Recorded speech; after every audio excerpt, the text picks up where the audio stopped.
This year I made a promise to myself to have more fun when I do go travel. You only live once!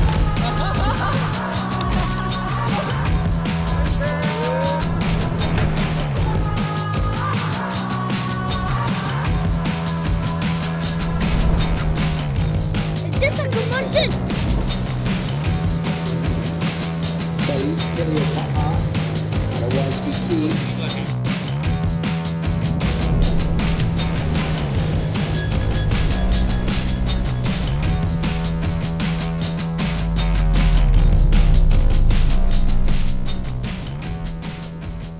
We are headed to Abu Dhabi for the third and final stop of the WSL Longboard Tour. And going into Abu Dhabi, there's a lot of stakes. There's a lot of pressure because you really have to do well in this competition to make it into El Salvador to crown world champions.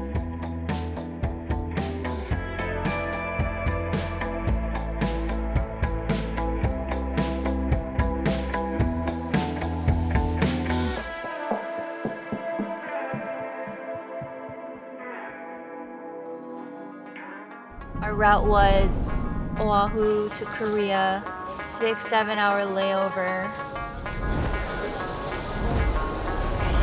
And then Korea to Abu Dhabi. It was just so many different time zones, so many different feelings. We were so tired.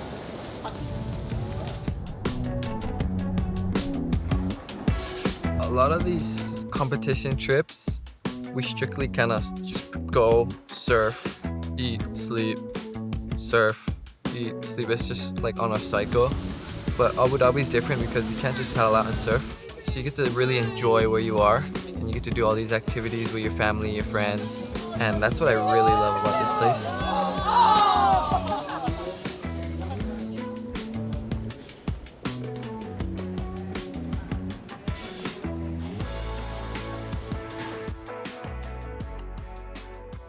I'm borderline an adrenaline junkie and borderline kinda, it depends on my mood.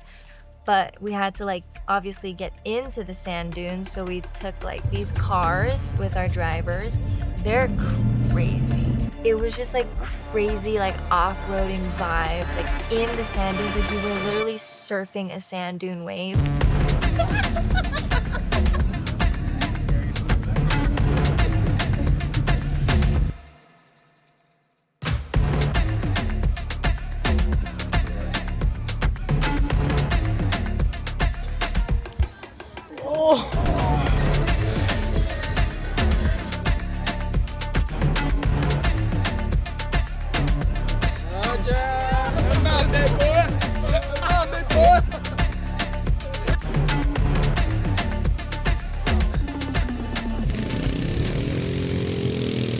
Normally before an event, you're in Mother Nature, you're in the ocean, you can practice surf as much as you want before the event starts. That's where Abu Dhabi is a little trickier, is because you're only given an X amount of waves and those are your waves.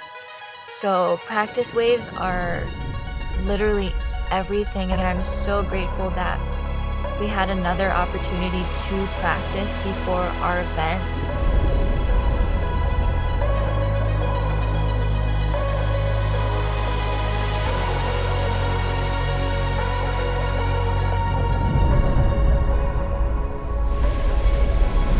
It was me, Kani, and Kai practicing, but also my little brother got to catch a wave. Kai's youngest daughter, Cece, the vibes were just so good.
In one of my last like practice session waves, I fell in the barrel and like the nose of my board just like shot up and like hit my nose from the bottom, and I immediately, still underwater getting pounded, was like, I think I just broke my nose.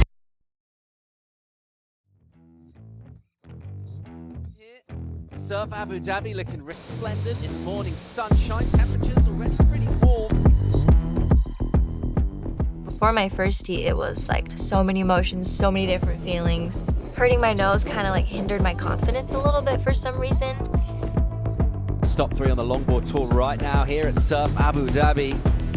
Into the action on our first day competition. Opening round for the women in the water right now. The train hurtles down the track towards Kelis Kaleopa'a. Oh, unlike the lovely queen, got hung up there. Looks our sorts from the beginning.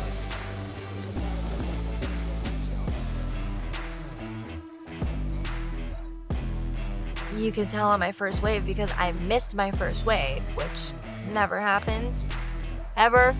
It's like the worst nightmare in a wave pool is to miss your first wave, especially when you only have 4 waves. After that, I was like, okay, I can't afford to make any more mistakes. I know I'm so rattled right now, and I knew I had to just dig deep.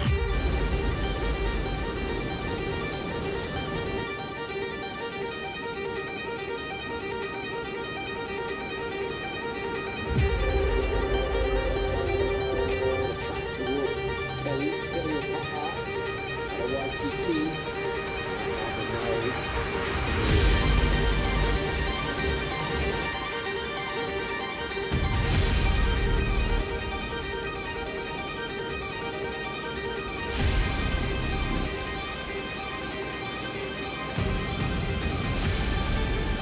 This one really entertaining, all coming down that last left.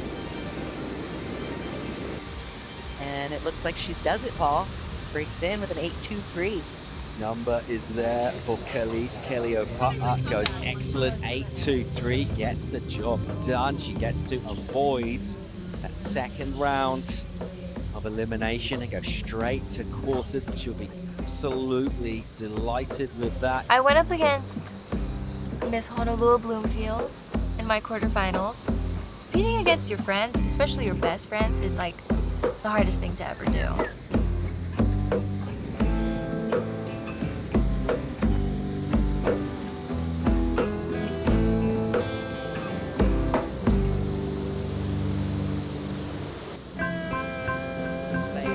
And now she gets a 5th here at the Surf Abu Dhabi Longboard Classic, being beaten by a very in-form Honolulu Bloomfield. I just got too in my head and too nervous. The nerves were just like rushing and flowing through me, and she was just on fire. And it's hard to compete with somebody who energetically like is there, you know.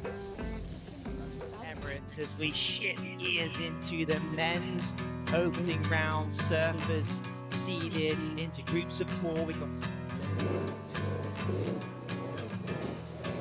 My mindset was just, as the same as every contest. We're gonna go out there and we're gonna surf our best, and even though there was a sickness, that can't be an excuse.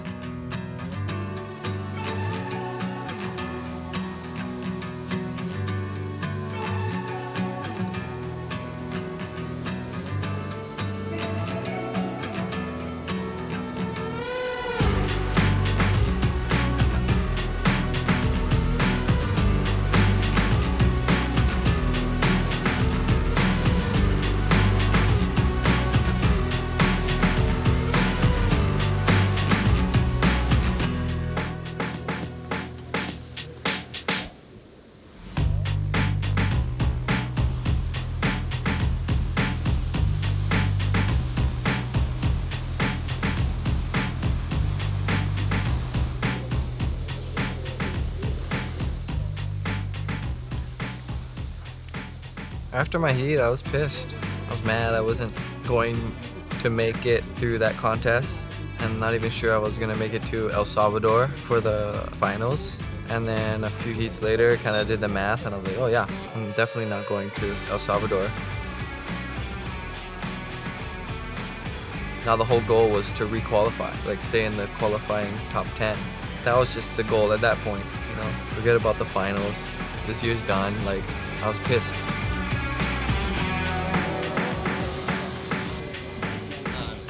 Heartfelt moment, honestly, watching her and Kai compete in the same event.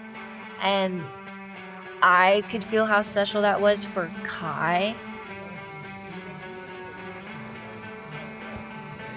I don't know if it's been done before that a father and daughter are surfing in the same event. It's very special for the family. Yeah.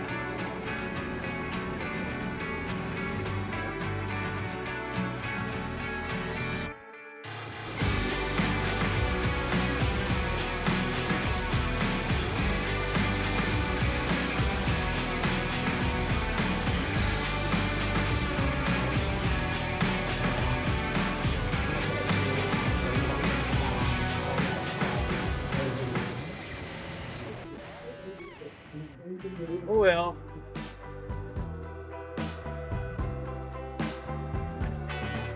Usually after you lose, you kind of like, you get the heck out of there. You know, if you were at another event, you change your flight, you'd be gone. But this event it was nice to stay. Nice to stay with the fam and hang out with everyone, cheer other people on. And it was good to watch. You know, some contests, the waves are small and you kind of get bored of watching. But this contest, the waves are actually good and you get barreled. So watching everyone get barreled and make the finals and Edward winning, Hono winning, it's cool. It was amazing to watch.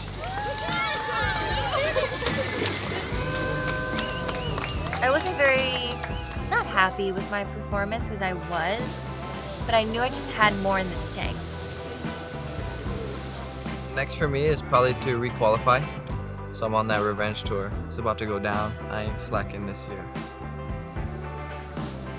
I have a few goals next year within competition. I feel like past me would be like, yeah, I want to win a world title, but like it takes more than that. You know, there's stepping stones to that moment. So just following my path, trusting in that to get there. Having my mom with me, having my boyfriend with me, my brother, even my cousins. When things get hard, I tend to lean on them, and I think that's what makes the trips extra special. Extra special is to have them in my corner with me.